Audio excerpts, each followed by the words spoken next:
to the Fantasy Footballers DFS podcast with your hosts, Kyle Borgononi and Matthew Betts. Hello, we're one step closer to week one and to real football. I'm your host, Kyle Borgononi, with my good friend, Matt Betts. Betts, how you doing today? Doing swimmingly, Kyle. As of the release date of this podcast, it is less than 2 weeks until football. Let's go, man. I'm so happy. It's coming, man. Yeah, I keep looking at my calendar, and I feel like as I've inched ever closer, I've looked at just preparing in terms of setting lineups and whatnot. And so I'm starting to work backwards, which I guess is kind of my thing recently. I just wrote an article on backwards design, but yeah, I'm kind of looking backwards from that first Thursday night game and asking myself, what do I need to do to prepare? Not just like lineups wise, but like mentally, physically, like what do I need to like get a ton of sleep the day before? Just like quit my job? Those are the kind of things that are going through my head. Definitely is quitting the job. Step 2 is lots of water. And like you like to go through the handwritten notes. So you're going to need a lot of pens and pencils and paper, of course. So that's the checklist for you. And for me, I feel like I'm just like so locked in on Thursday Night Football, the showdown matchup, because that's what I'm writing in the DFS pass. So I'm like locked in on that. And then, just a few days later, it's like, oh yeah, the first slate's here. So let's go. Man, I'm so excited. There's some great stuff we're going to cover today on this show. And then next week, we're actually going to talk about how do you approach island games like Thursday nights. And we'll get to preview that first Thursday night matchup kind of a week before to kind of give people a picture of what that looks like. And that article that you get to write every single week, it's those Thursday night games, especially the first one of the year, Chiefs and Texans, that I think will get people in on DFS because everyone's going to be watching it. Everyone's going to think of different ways to kind of attack that game. So I'm super excited about that. Basically, for me, I've done a couple of preliminary lineups. As long as I have the Panthers in there and Curtis Samuel, I'm good. I can just log out, and I feel pretty good about my lineups. You going with the Teddy B, Curtis Samuel stack in week 1?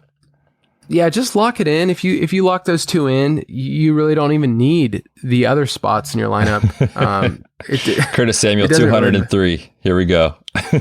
Speaking of stacks, I want to get to our quick question. This one's from Dominique Shields at fresh_beats42.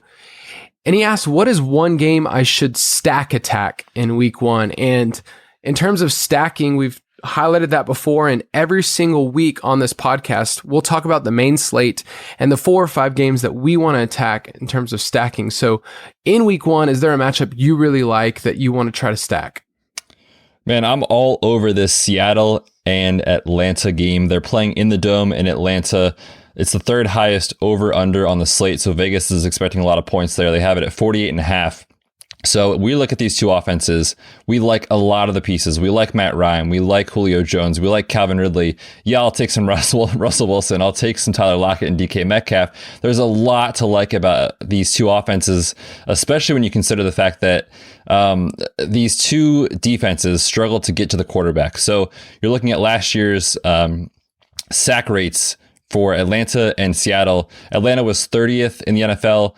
Seattle 27th. If Russ has time, if Matt Ryan has time to deliver the ball to these pass catchers, this is a perfect type of game where I just want to have one quarterback stacking and probably in multiple lineups with each of these scenarios, but then bring it back with another receiver on the other team. So like a Matt Ryan, Julio stack, and then bring it back with Lockett on the other side or something like that. So I'll have a lot of Seattle and Atlanta definitely in week 1.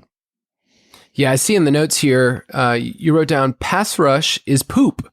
And as a Falcons fan, I can tell you that, yes, we don't get after the quarterback, and it leaves a lot of lanes open, especially in the middle of the field. We get destroyed in the middle of the field, but that'll be an awesome game in the Dome. You said earlier it's the 3rd highest total on the slate, and so you have a chance to kind of stack that game in a bunch of different directions. You can say, I'm going to stack Wilson, maybe with Chris Carson, or get creative that way. I love that game, and I know this is going to be on brand, but I think an underrated game is Las Vegas at Carolina. It's a 46.5 total, but I like it because there's a bunch of cheap stacking options. We mentioned Teddy Bridgewater a lot. but you can go for Robbie Anderson or Curtis Samuel at 5,600 or 5,500, especially on FanDuel. There's some cheap options. CMC is going to be chalk no matter what, even at 10K, but there's some great options. I also like Ian Thomas at 5,100. He averaged over 6 targets a game the last 2 years when Olsen was out, and you can run it back with the Raiders. On the road last year, the Raiders were 2-6, and that sounds not exciting when you think about a team that's just in negative game script. But Derek Carr's TD rate rose to 6.7% last year on the road. And in his first 4 road games last year, he threw multiple touchdowns. So there's a chance if you pick the right Raiders receiver. I don't know who that is. Is it Ruggs? Is it Brian Edwards? It's hard to put a lot of stock into rookies, but I want to find out who the pieces are. Maybe it's Josh Jacobs. Maybe you're just saying Teddy Bridgewater. The Panthers are going to be coming back. And by the way, both of these defenses also stink. So I like this game, and I like the up-tempo pace. Carolina was top 5 in pace last year. So that's just a fun matchup. I think a lot of people will kind of be off it because they're not exciting teams. But I kind of like those combinations. Anything about those two? I mean, you look at the Carolina defense and what they did in the NFL draft. They literally took every single draft pick and used it on a defensive player. And people might say, oh, well, they improved the defensive side of the ball. That is not what that means. That means they might be even worse than last year, and they could not stop the run to save their life last year. So even though Josh Jacobs, didn't get a lot of run in the passing game last year, and we want that in DFS, on FanDuel where it's a half PPR type format, I'm really intrigued with Josh Jacobs there in week 1 for that reason. So yeah, man, I'm with you. And of course, I'm going to keep talking about Teddy and the DJ Moore stack. I'm all about it this year. There's some pass defenses that Ben Cummins just wrote up in an article, pass defenses to attack in DFS. He's also coming out with a run defenses one as well. That's kind of a good primer for the season to say, who are the teams that week in, week out, we're just going to go after. I just put up that article about backwards design and kind of fully laying out that process. So it's some really good content. And if you're interested in the DFS pass, it's an awesome deal. Next week, we're going to start bringing out some of our gated content. And right now you can go online at ultimatedfspass.com, or probably the best deal is to get the combo with the Ultimate Draft Kit. If you use the promo code DFSPod, you get to save a little cash. And the combo is just something that you won't be able to find a better deal. It's the best price right now. And the best part about the DFS pass is it never increases. You're not paying per month. You're paying for it one time, and that lasts the entire season. So I can't recommend it enough. And anything else you want to say about the DFS pass? I mean, it's crazy value because a lot of other tools, while they're great, make you pay, on a weekly basis or a monthly basis or whatever it is. I mean, you literally play the first week and hopefully we know our stuff. It'll pay for itself in the first week or two of the season if you win a little cash. So yeah, I mean, fantastic deal. And we're entering prime draft season. I think this weekend's supposed to be the biggest draft weekend for redraft leagues. And you get the UDK for free. So what's not to love? Obviously, 2 great products. On today's show, we're going to go through a couple of tools and research related things that we use personally. And some of those we're going to highlight from the DFS pass.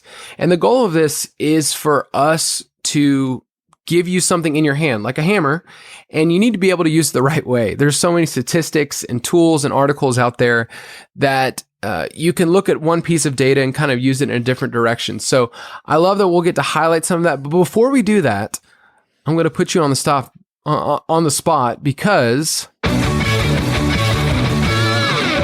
want to play a game. Oh boy, here we go. I have this thing where I enjoy creating the games normally for the main show, and I thought this is something that we could bring here to our DFS pod. And so I'm going to ask you a couple questions, which in your spot, I don't envy it because you're going in blindly. Plus that drop, just like, you know what you're getting yourself into and you know you're going to look like an idiot. So here we go. Bring it on. So I looked at all of the DraftKings Millie Maker lineups from 2019. So this past year, all 17 weeks, the person that won DraftKings' biggest tournament, I looked at some of the trends and I looked positionally and kind of saw which players were hitting really high performances and who wasn't being used at all. So what I'm going to do is I'm going to go position by position and just ask you a couple of simple questions. And I'm also going to do it in multiple choice format so that if you're listening, you can play along. I love doing that whenever someone plays a game on a podcast. I need time to respond. I can press pause, but I'm going to give you time to think about this. So let's go with quarterback first. So 17 weeks last year for the Millie Maker. There were only 2 quarterbacks last year that were on Millie Maker rosters twice. Okay. So 2 quarterbacks were on Millie Maker rosters twice. One of those was Patrick Mahomes, which probably shouldn't shock anyone. The question is, who is the only other quarterback to make it on a Millie Maker roster twice throughout the season? Was it Lamar Jackson, Deshaun Watson, Jameis Winston, or Dak Prescott? Jameis Winston. Ding, ding, ding. Man, I need a drop for that. I really need a good drop for, yes, Jameis Winston was the only other quarterback to be on a Millie Maker roster. Actually, quarterbacks averaged on DraftKings just $6,200 in terms of salary, which is pretty cheap. And the one that shocked me the most was Lamar Jackson. He won people fantasy leagues last year. But in terms of DFS, apart from that first week when he was only $6K on DraftKings, he never showed up again because his price tag rose so much. Do you think that's something that a lot of players don't realize, is that although these guys might be the best quarterbacks in fantasy, for DFS, they're not always helpful? Yeah, I feel like that's not a common theme out there, or maybe more casual players aren't aware of that. And obviously it's like, if you have that player in your redraft league, you put him in your lineup and you don't even think twice about it. Well, in DFS, you're trying to be different than your opponents. You're trying to think about, okay, how can I put a lineup together that is different than someone else who I can't look at their lineup and differentiate myself that way? The common player is going to say, oh, he's the best quarterback, let's put him in. But really, and I'm with you, the salary that these players have, usually mid-range and actually lower end quarterback play, or quarterback pricing, I should say, is what wins in these DFS tournaments. So it's not the elite of the elite. It's kind of the middle tier guys, or even sometimes the lower tier guys, especially in those big tournaments. So I love doing that because you can pay up elsewhere to get your stud running backs, which usually is kind of the way to go. Yeah, I was shocked just looking at the list. No one else other than Winston and Mahomes repeated. You got names like Teddy Bridgewater in there. Daniel Jones had a monster week. Andy Dalton in week 16. And it's not always for the Millie Maker. It's not always the QB1 for the week, but you kind of have to be in that QB, 3 to 4 range. You got to be pretty high up there in order to make it. Let's do running backs next. So last year in running backs, in terms of the Millie Maker, there were 3 top 12 running backs in PPR that never showed up on a Millie Maker roster. So there was 3 of those guys that were in the top 12 for PPR leagues at the end of the year, and they were not once on a Millie Maker roster. I'll give you 2 of those names, Alvin Kamara and Leonard Fournette. Who was the other one? Was it Nick Chubb, Chris Carson, Mark Ingram, or Saquon Barkley? So who never showed up on a Millie Maker roster last year, despite being an RB1? One of these things is not like the other, and I think you're trying to trick me, so I'm going to go with Saquon Barkley. Ooh, it was actually Mark Ingram. In my head, I was like, Saquon had to be on there, of course, but the 3 were in their own tier, and then he was by himself, so I figured he was the one. Saquon didn't get on there until week 15, so he almost didn't make it. The crazy thing about Ingram, and I just tweeted this out literally right before the episode, and of course you got that notification, right? Oh, I have it set. I'm always locked in at Kyle_Borg on Twitter, always. Good. No. Get those auto likes going. There's certain content on Twitter that just gets an auto like for me. There's certain GIFs, usually an Office one, or anything related to Mighty Ducks gets an automatic like from me. Anything with Perd Hapley from Parks and Rec is usually an auto like. That's fantastic. But I tweeted this out and I said, although the Ravens set the NFL rushing record last year, over 3,000 yards, and although they had the second most, they tied for the second most rushing touchdowns in the league, Mark Ingram never showed up once on the Millie Maker roster, and Lamar Jackson only showed up once. So it's kind of crazy for a team that had an outlier season for DFS. They weren't always the team that, or the combination that you needed. And granted, like I said, the Millie Maker rosters is only a picture of that. But these are people that won $1 million. So maybe we need to take notice. Apparently we do. All right. I got two more. I'll do wide receivers and tight ends. There were only four wide receivers that showed up on the Millie Maker lineups 3 times. Okay. I'll give you two of them, Chris Godwin and Michael Thomas, which shouldn't shock anyone. Nope. I need you to pick 2 of these 5 players, so 2 of them, that you think also hit that 3-time mark. Okay? All right. So 2 of these guys, Julio Jones, A.J. Brown, Devontae Parker, John Brown, and Mike Evans. So pick 2 of those guys that you would say, you know what? They helped people at least 3 times win a Millie Maker, which only Chris Godwin and Michael Thomas could do as well. A.J. Brown had a stretch that was unreal last year. I'm going to go with him. He's my Y1 answer. Is that correct? It is not. A.J. Brown showed up once. Okay. All right. So A.J. Brown, and then I'm going to go with John Brown. I'm going to go with the Browns. It was John Brown, and actually Mike Evans showed up there 3 times as well. It was either, a Godwin week or an Evans week, but it's crazy to see John Brown showing up so many times helping people when we kind of forget how consistent this guy was. And I wonder if there's going to be a couple of weeks this year where instead of Diggs, it is Brown that goes off in DFS because he can still hit those long ones. Yeah, and he's going so late too, like in best ball drafts. Like he's such a value this year. I've scooped him up everywhere, especially on Underdog. It's great value. Let's go with tight ends. Last one. There were 2 tight ends. 2 tight ends that were on the Millie Maker lineups 3 times last year. Name these 2 tight ends. Was it Jared Cook, Travis Kelce, George Kittle, Tyler Higbee, or Austin Hooper? So which 2 of those 5 guys showed up 3 times in the Millie Maker? Kittle didn't find the end zone enough last year. I don't think he's on the list. Kittle never showed up once. Yeah. He's going to smash this year. All right. No Kittle. I'm going to hold off on Kelce as well, which is kind of contrarian. I'm going to go with the last 2 you mentioned. Austin Hooper came out to a blazing start last year. And then Tyler Higbee, of course, what he did down the stretch. Those are my answers. You are the smartest man alive. That's why you're the doctor and I'm not. Let's go. No, yeah, Kelce only showed up 1 time, but yeah, it was Higbee and it was Hooper who showed up 3 times. And the goal of doing this exercise for me is not to, look at all these lineups and say, do it the exact same way. It's just to show you the kind of plethora of options that you can have each week in DFS.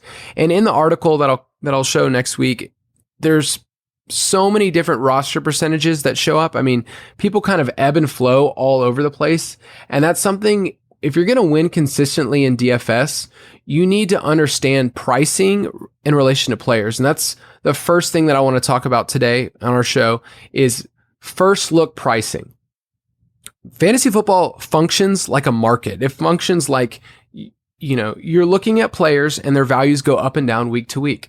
In DFS, the way that we figure that out best is on a Monday night or a Tuesday morning. And so we have an article that comes out on Tuesdays that I do, and that's showing the first look at those prices for DraftKings and FanDuel. Consider it like, I don't know, your morning newspaper, but people don't do that anymore. Consider it your toilet Twitter read.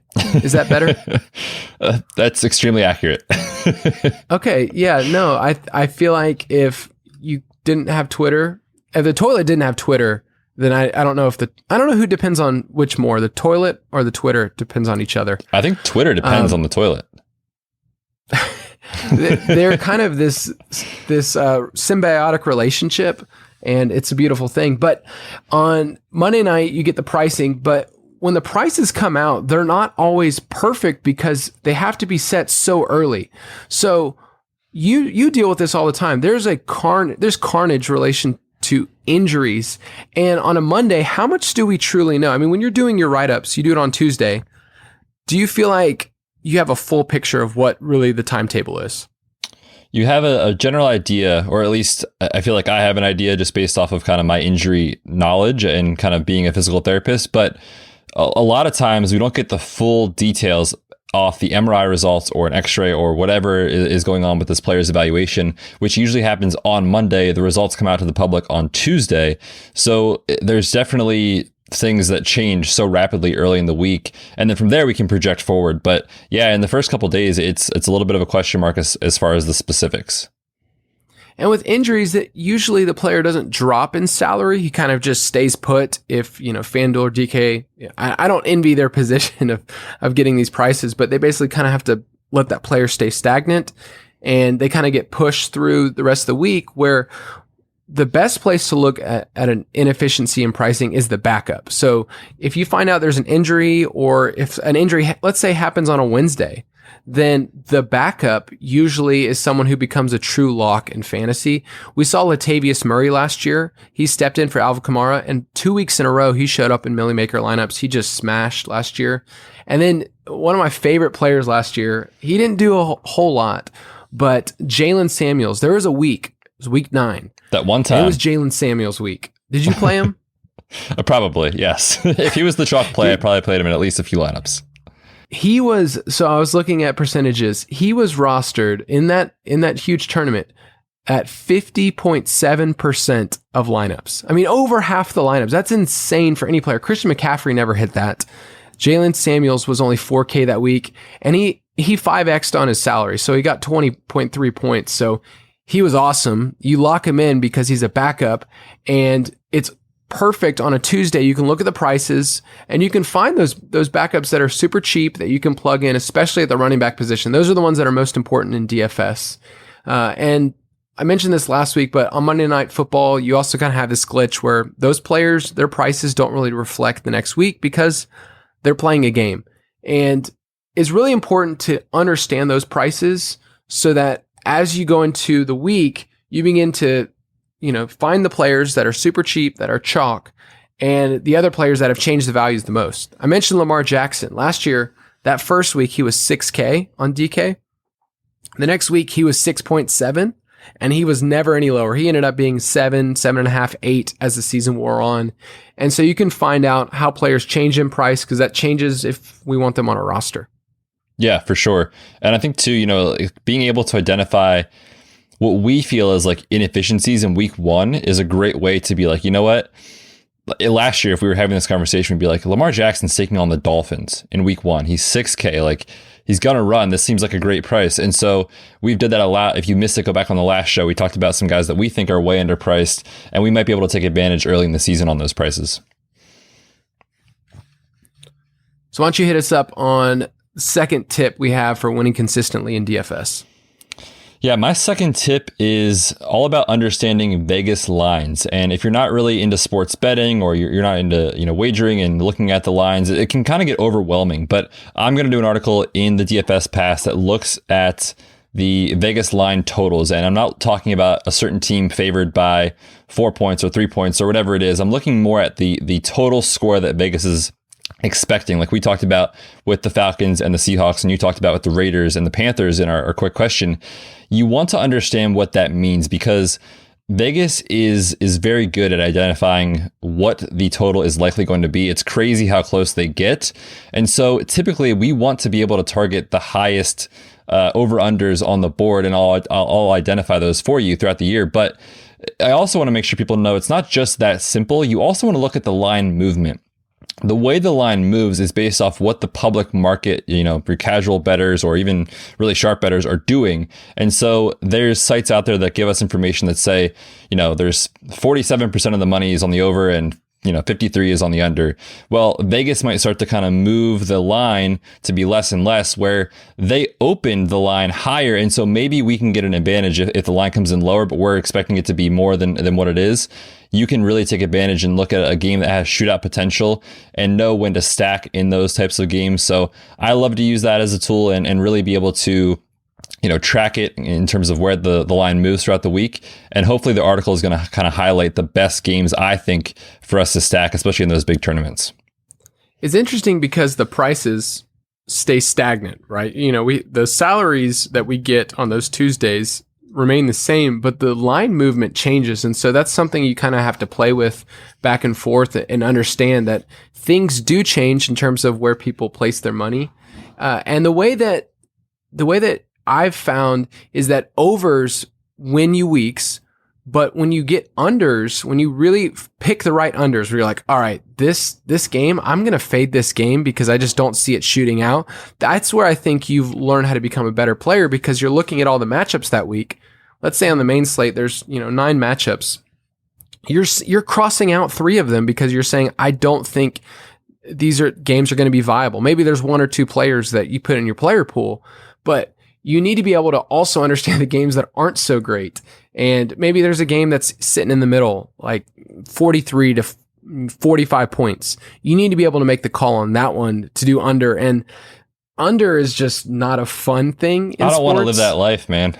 It's such a sweat. If you put some money on the under, you're just sitting there the entire time biting your nails like, please don't throw this touchdown pass. Please don't throw this. Kick a field goal. Come on, man. Like, it's not a fun experience. You're rooting for the punters. It's not fun. You're hoping for people to mismanage the clock. Yeah, nobody wants to root for unders, but that is actually where a lot of the money is made, because people want these high scoring games. We all want to watch football for that reason, but we need to understand that side of the line, because that helps us eliminate matchups that we don't really want.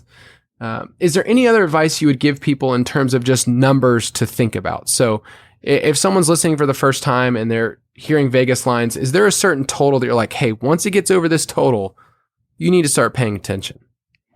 Yeah, if we're talking about specifically like overs and kind of getting excited about that, typically the line that I've used in the past is about 47.5 or 48. Is kind of when, Vegas is like, man, this is going to be a game. You very rarely see over unders enter the 50 line. Sometimes look at a 51, sometimes a 52. But if you remember a couple of years ago, even that wild Chiefs Rams games, I mean, off the top of my head, I know the over under, was like in the low 50s or like 54 or something like that. And it went absolutely bananas. So you'll never see those types of predictions from Vegas.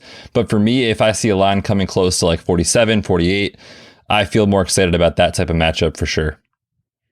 We talk about stacking and running it back a lot, meaning if you're going to stack one side of a team, quarterback, wide receiver, then you also need to run it back with the other one. And that's where those giant over-unders come in play. Last year for the Millie Maker, 10 of the 17 weeks, people that won it ran it back with someone else. So it's not like you have to do it, but it does correlate really well and it allows you to kind of differentiate yourself. There's a week at the very end, who was it? It was Andy Dalton. And Andy Dalton and the Bengals just went bananas. And that week, someone rostered Andy Dalton, John Ross, Tyler Boyd for their Bengals, and then they ran it back with Albert Wilson and Mike Gesicki. That is just... That had to be terrifying to actually hit submit. Man, I guess, Andy Dalton went off for 37 points. So it's possible, but that's kind of what you need to think about when in terms of Vegas and stacking, is just how these two teams are playing with each other. And that kind of leads into my next point, which is keeping up the pace. The pace of play for fantasy is so important, and I feel like it's an underrated portion, where we usually just think of teams with really good offenses as they keep up the pace. But honestly, you look at the Ravens last year, their time of possession was not as great as you thought because, well, they scored so quick. Their defense was the one that was actually, killing it for them a lot of the times, but they were scoring so fast. Pace of play, we can talk about seconds per play. You can talk about total plays, but really what you're asking is a team when they're in a neutral or a positive game script, how are they playing? And on average, teams last year, they ran a play every 0.8 seconds per play, slower when they had a positive game script than when they had a neutral game script. And when you think about just teams and their pace, it's not as simple as just saying, this is a bad team. Therefore, they will be playing from behind. Therefore, they'll get in more plays. Take the Redskins. I mean, dang it. I'm still working on that one. One of 50 times this year that'll happen. I guess that was their team name last year. But take that team from last year, the Washington football team. And last year, they were easily the worst in the league. They averaged only 55 plays per game. And although they were always playing from behind, their pace of play was so slow because they just weren't converting first downs. And that's what you're looking for also, is a team that actually converts. The Cardinals were another example. They had the largest difference in the league between neutral game scripts, meaning like where the game is close, and positive game scripts. So when they were actually ahead, they actually played way slower because they actually wanted to run the ball. And you think of the Cardinals as this up-tempo team, but there was a point at the end of the year where they were winning, and they were winning because of Kenyon Drake. And so what you need to pay attention to each week is kind of the trends that show up. Last year, the top 5 teams in terms of pace of play were Carolina, Dallas, the Rams, those Cardinals, and the Falcons.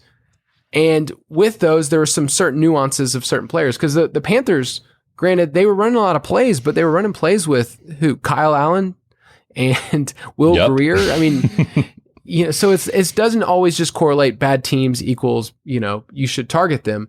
But as the season goes on, we get more and more information. We get to see what type of personnel teams use. If they're in 11 personnel and they're running 3 wide receivers, they're probably a little quicker than, let's say, your Eagles or, the Bills or something like that. Teams that basically want to run the ball.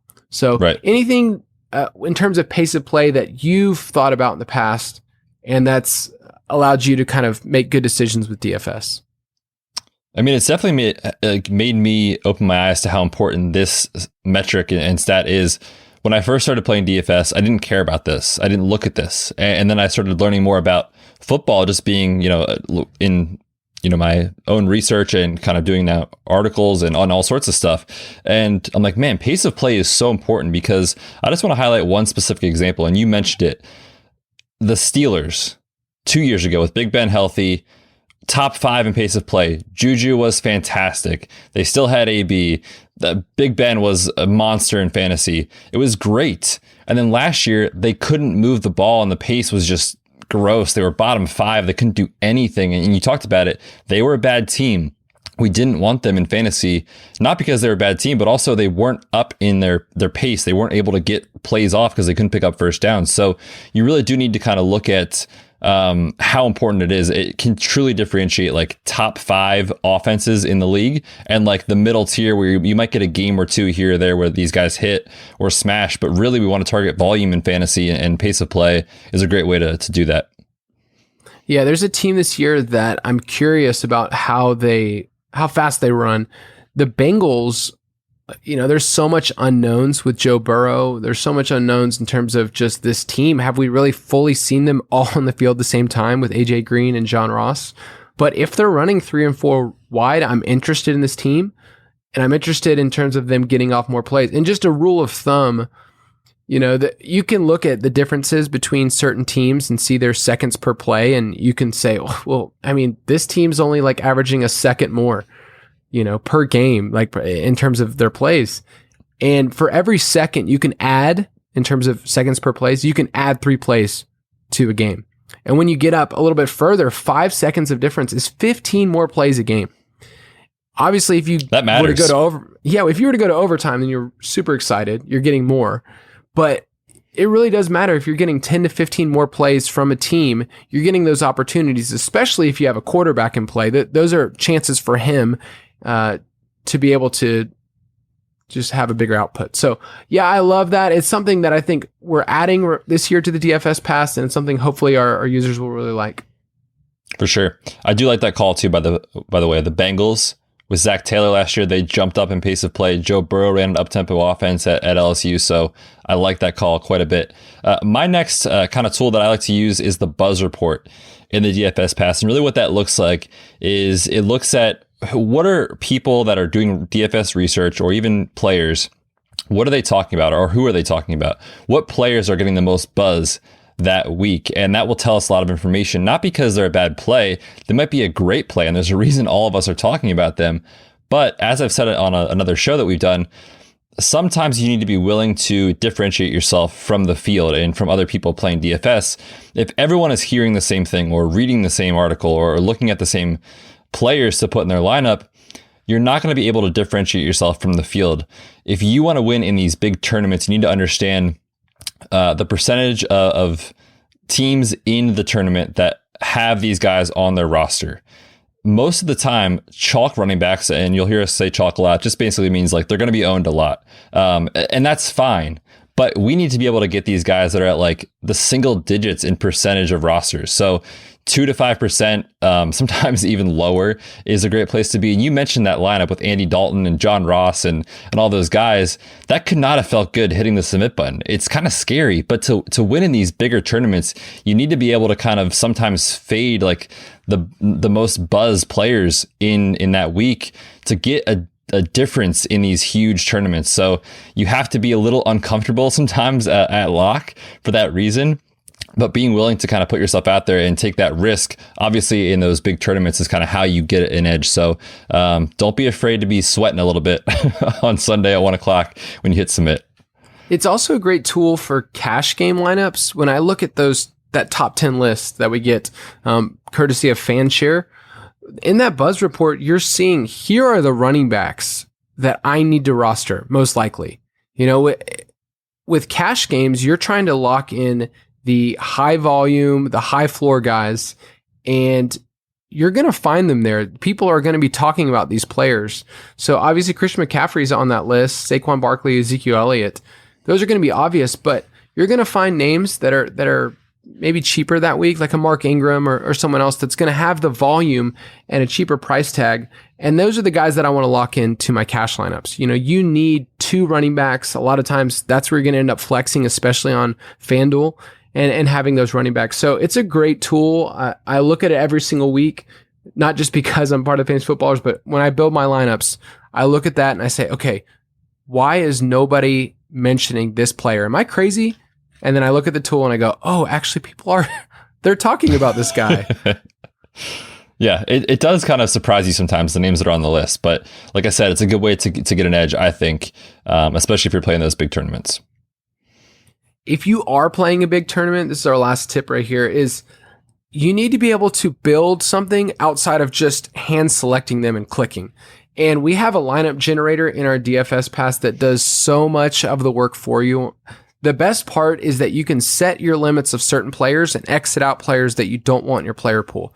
So let's just say you didn't want to spend up at quarterback. Yeah, I convinced you earlier based on that research that, hey, maybe Lamar Jackson and Patrick Mahomes aren't the only options each week for DFS. You can X them out and say, you know what, I only want to look at a smaller group of players. So for me, quarterbacks, I try to find about 3 or 4 different guys to build around that I say, these are my core plays.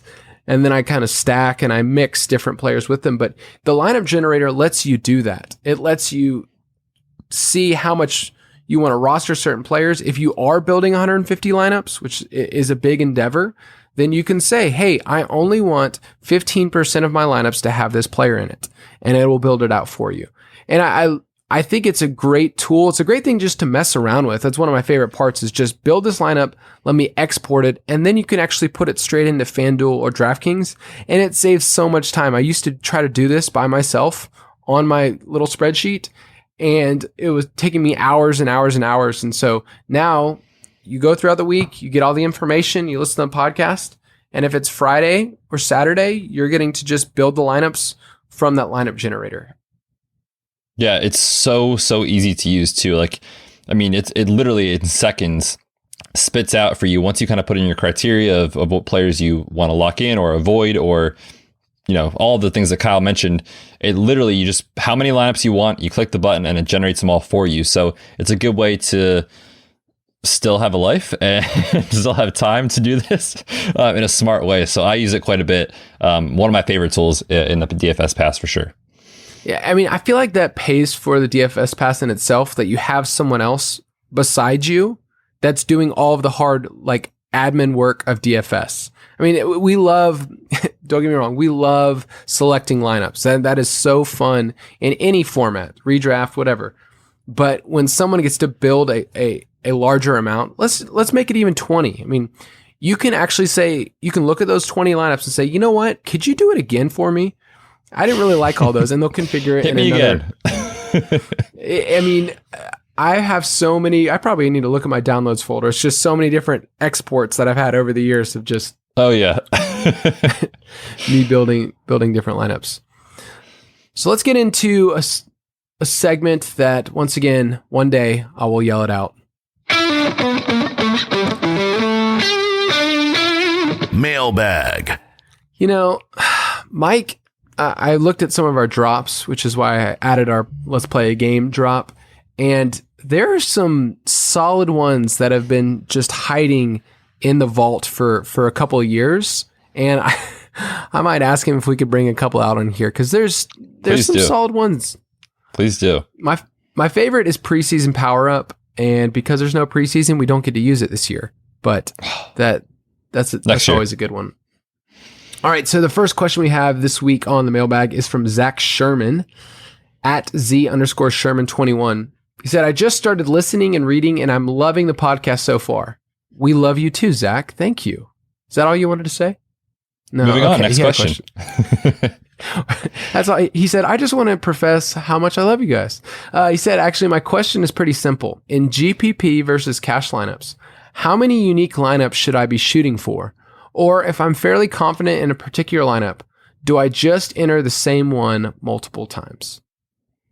The answer to this question definitely looks at a couple of different things. So if you're playing in a GPP, there are options. There are several options. You can do, like Kyle's talking about, you can do 150 lineups in one contest, which is the Millie Maker on DraftKings.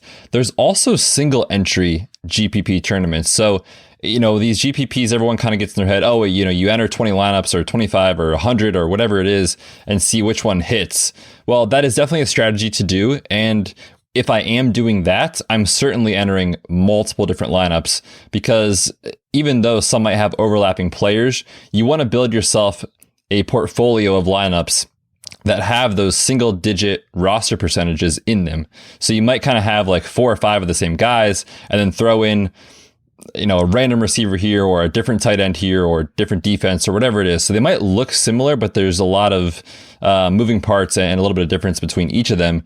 So that's kind of how I approach that style. But if you're talking about a single entry and you want to play in multiple tournaments with that same lineup, to me, that's fine. And then in cash, I mean, I'm totally good to kind of lock in like, you know, at least 10 to 20 lineups of the same lineup. That's how I play cash usually, because when I'm doing that, that's the team that I feel the most safe with and the most confident in. And so in that type of situation, I'm kind of riding or dying with that lineup in that setting. But in a GPP, you got to be willing to differentiate yourself in multiple different ways.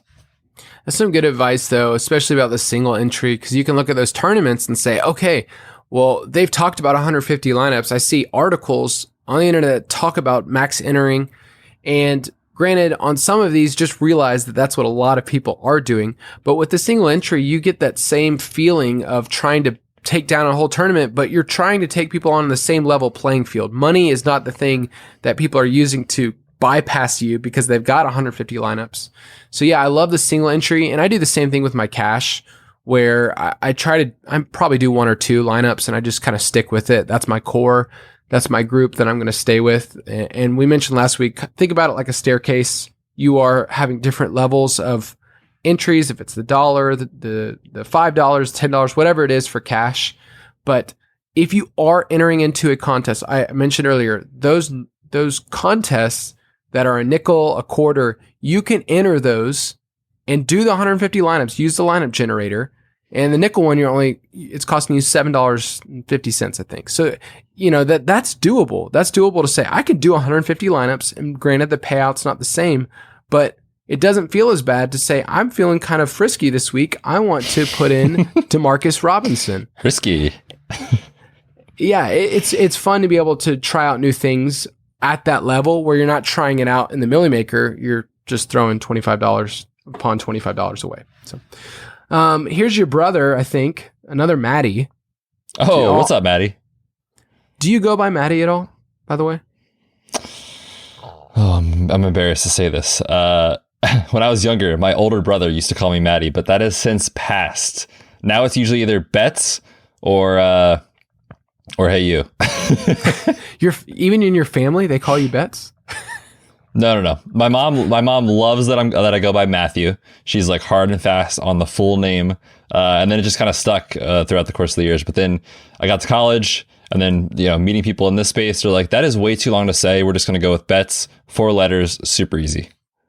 I feel the same way. No one really knows how my last name ends. And actually, Maddie wrote in, the first thing he says is, "Hey, Betts and the Borgogan."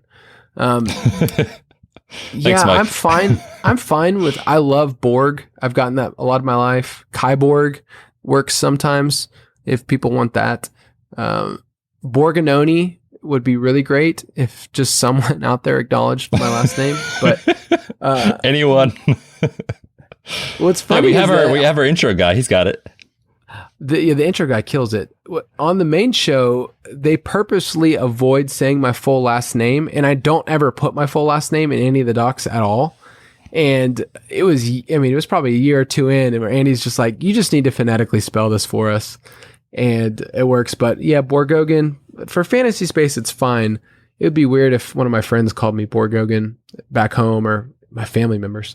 This is Maddie's question. He had a question, by the way. He said, "What are the key stats you use to identify potentially high-scoring games beyond just the Vegas over-under? For example, is it something like the combined team's pace, or raw plays run, or average yards per play? Cheers, fellas." Cheers, Maddie. Thanks for the question. Yes, definitely starting with Vegas is where I go first. Then from there, for me, it's about kind of understanding each team's pace and what they've been doing recently. And what I mean by recently is not their yearly average, because that might be different in the first 2 weeks of the season, but things change, schemes change. We talked about it with the Cardinals. If you just looked at their overall season pace and you said, okay, they're going up against, I don't know, the Cowboys, you might be like, oh, this is going to be a high-flying matchup. This is going to be great. Well, last year in week 1, that might have been true because both teams were running up-tempo and pace. Good offenses. The Vegas over-under would have been high. But Kyle's talked about it a lot. Like in the second half of the year, things changed for that team and they slowed down. And so you need to kind of look at recent trends in pace. And Kyle's going to point that out in the article, in the past each week. That to me is the second place I go for sure. And I think being able to zoom in on a recent sample of what the team is doing and what the offensive philosophy is in that pace recent weeks is the way to go outside of Vegas lines. For me, one of the main stats that I just love, and I think everyone should love, it's not perfect, but air yards just shows you so much of a team, and specifically a quarterback in terms of what are they trying to do. Matthew Stafford was the perfect example of this last year, where he shifted from 2018, where he was a dink and dunk guy with Matt Patricia, to they kind of set him loose where he was having such high percentage targets that were going downfield and in the end zone.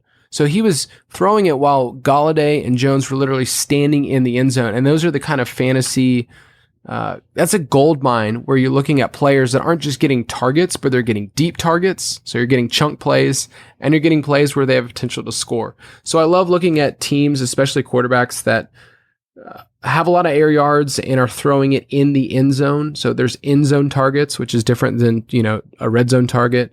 And then with the air yards, you're finding players with opportunity. And there's a lot of great articles out there, including some air yards buy low models that Josh Hermsmeyer does. There's just some great articles out there on the internet where people are showing you this guy is getting a ton of deep targets. He is due. And so if you remember that Will Fuller game last year, everybody was on Will Fuller because his air yards were piling up and he hadn't really scored at all. And then he scored 3 in a game. So those are really fun ones. And in the articles, we'll get to just throw more and more at you. But that was the first one off the top of my head.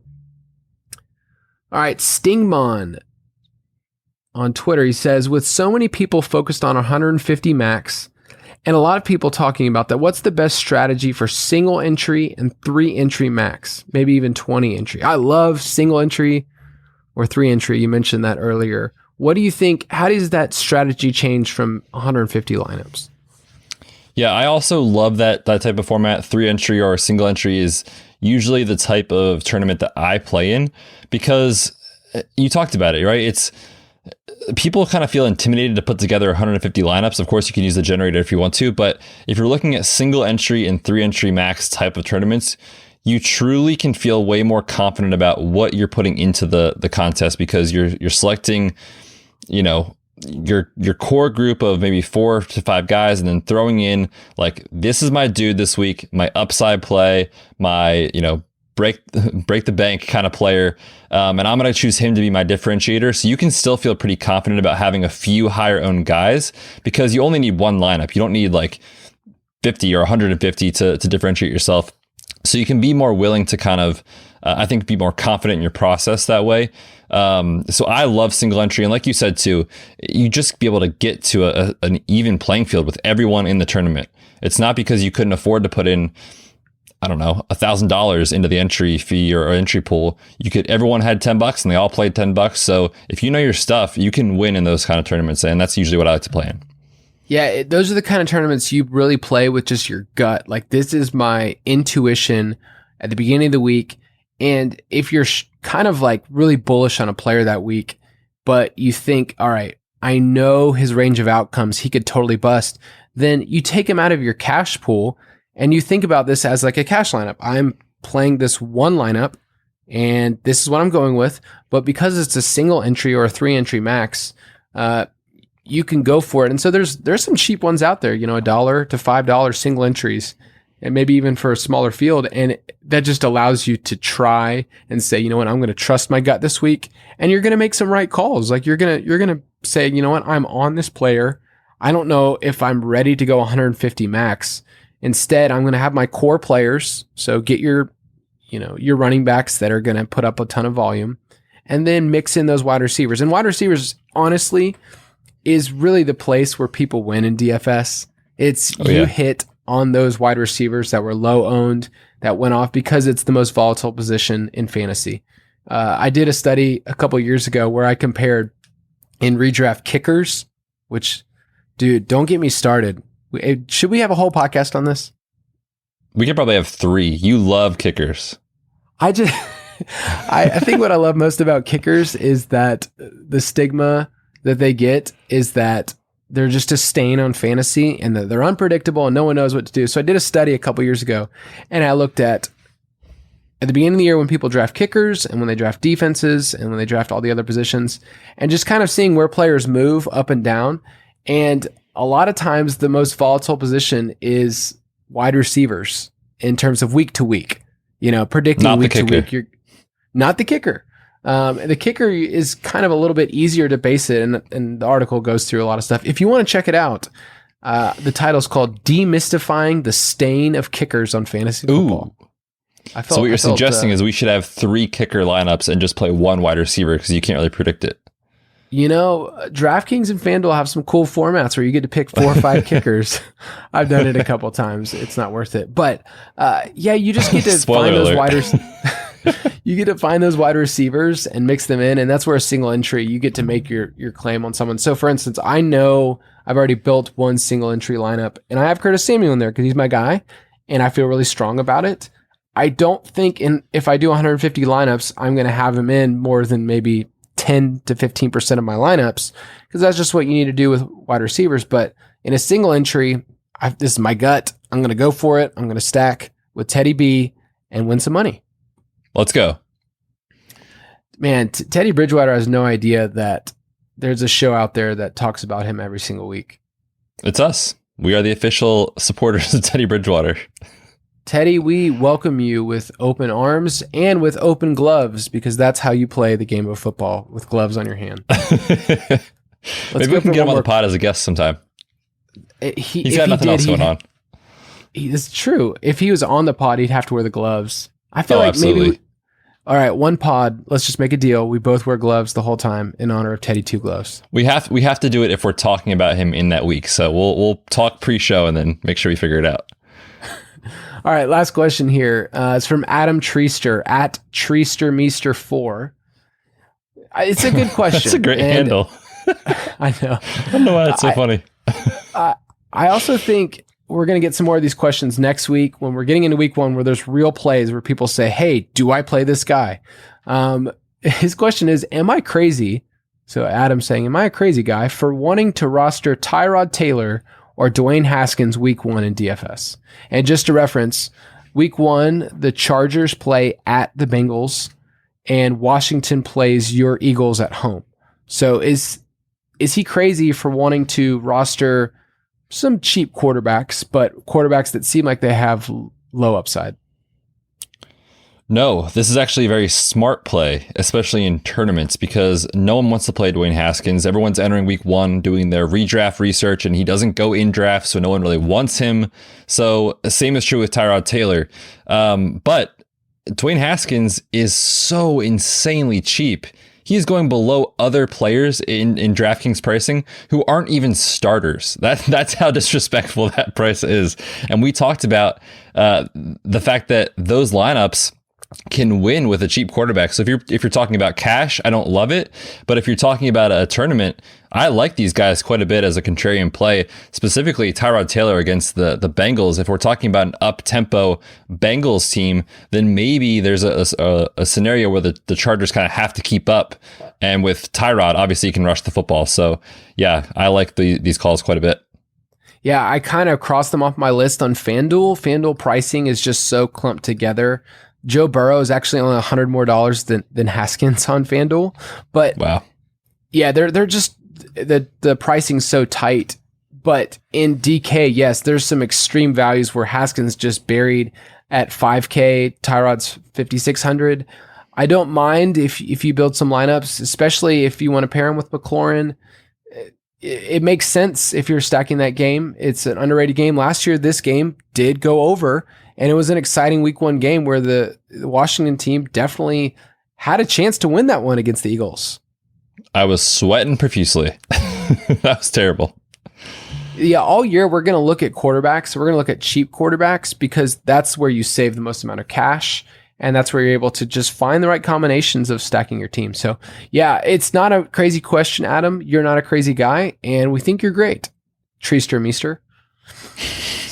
So before we leave, I want to make sure you guys know about Underdog Fantasy. You can sign up today at Underdog and enter the Best Ball Mania for a chance at $1 million prizes. And you and I both participated in an Underdog Best Ball tournament today because they were doing an awesome promo with Garner Minshew. Because Garner, if you guys didn't see this on Twitter, he basically said if you draft him in the first round, you get a chance to win a case of Bud Light and maybe Bud Light for a year. A case is for not the entire season. But the case beer for an entire season, man. You got to do it, Kyle. Come on. for pea water, I don't know if I want it. And the thing is, when I read the tweet, I was like, a case is like 24 beers, and then it goes on further and says you could win it, but it's not that enticing. But what Underdog's doing is if you enter the Best Ball Mania today, we're recording this on Wednesday, but if you entered it and you show them that you didn't pick Gardner in the first round, then they give you another free entry. So that was awesome. We both jumped on that. We said, hey, I get 2 Best Ball Mania entries for the price of 1. Why would I not do that? Yeah. They're also, go ahead. What were you going to say? I was just going to say how your team turned out. Oh, I have a Cowboy stack. I have a Cowboy stack. Oh, let's go. Who do you have? I have Dak. I've got Tony Pollard to go off of Zeke to be a little bit contrarian.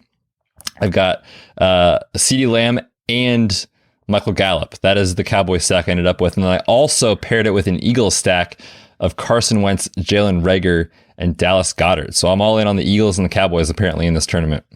So I had the third pick, so I took Zeke there. And then I paired him with Dak, and I also had CeeDee Lamb. And then my other stack on that team is I did a Bengals stack, which is much cheaper, with Joe Burrow, AJ Green, John Ross. Yeah, I felt pretty good, considering there's some other guys that I know that were actually in that draft, and man, they had some really good stacks. But if you've never tried out Best Ball before, this is the perfect time to do it. You can go on UnderdogFantasy.com or search for Underdog Fantasy in your app store. As we're getting closer to the season, this is when people are jumping on, and you can do it at any moment. You can do a 30-second draft. You can do one for up to 8 hours per pick, but can't recommend it enough. It's the best way to practice for your actual draft. So before we leave, Bets, any thoughts you want to give the people before next week? I just got to say, man, we are less than 2 weeks away from football. Let's go. Yep. Hope you guys have a great weekend, and we can't wait to see you again. Thank you for listening to another edition of the Fantasy Footballers DFS podcast. Don't forget to visit us on the web at www.thefantasyfootballers.com.